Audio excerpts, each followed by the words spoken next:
When China stops supplying the small parts, everything breaks, not slowly, not in some distant future. It breaks in the boring places first, where almost nobody is looking, in factories, in batteries, in circuit boards, in the invisible parts of modern life that hold the whole system together. This is not about a full trade war, and it is not about missiles or dramatic headlines.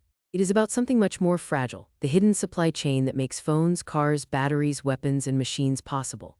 If that chain stopped flowing from China, the damage would not begin with empty shelves. It would begin with production lines, contracts, and deadlines quietly collapsing in the background. Stay with me, because the first wave of disruption is not where most people expect it, and the real shock is much bigger than a simple shortage.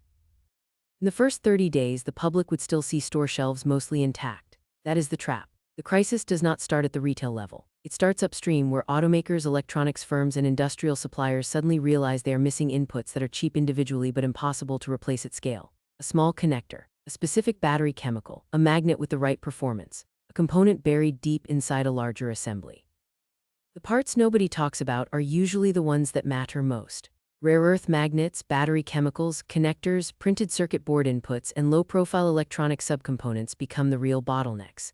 Most people imagine a supply chain crisis as losing the final product, but the real problem is losing the hidden ingredients that make every final product possible.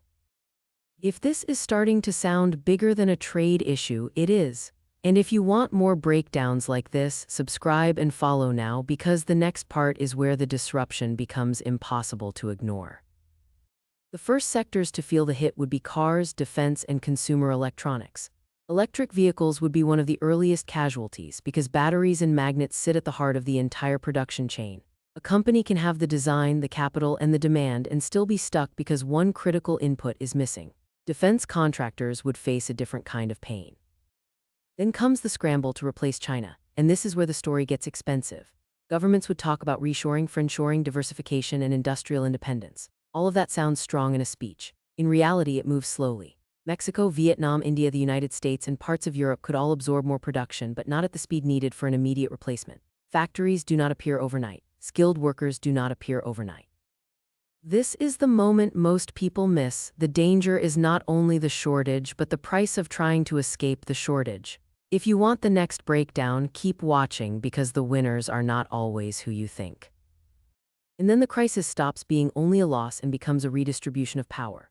The countries positioned as alternative manufacturing hubs suddenly gain investment, leverage, and strategic importance. A factory location that looked secondary yesterday can become essential tomorrow. Mining firms, industrial automation companies, logistics providers, and domestic equipment suppliers all benefit from the rush to rebuild capacity outside China. So if China stops supplying the small parts that keep modern tech alive, the first thing to break would not be society itself. It would be the illusion that globalization made the system stable. In reality, the system would reveal how concentrated it had become, how many industries were dependent on the same hidden choke points, and how little room there was for error. That is why this scenario matters. It is not just a story about trade. It is a story about leverage. If you want more deep breakdowns like this, subscribe, follow the channel, like the video, and leave a comment with the next scenario you want me to analyze. I read the comments, and the best ideas often become the next video. Because the next time you pick up a phone, start a car, or plug in a device, the real question will not be where it was made. It will be how many invisible parts had to move perfectly just so it could exist at all.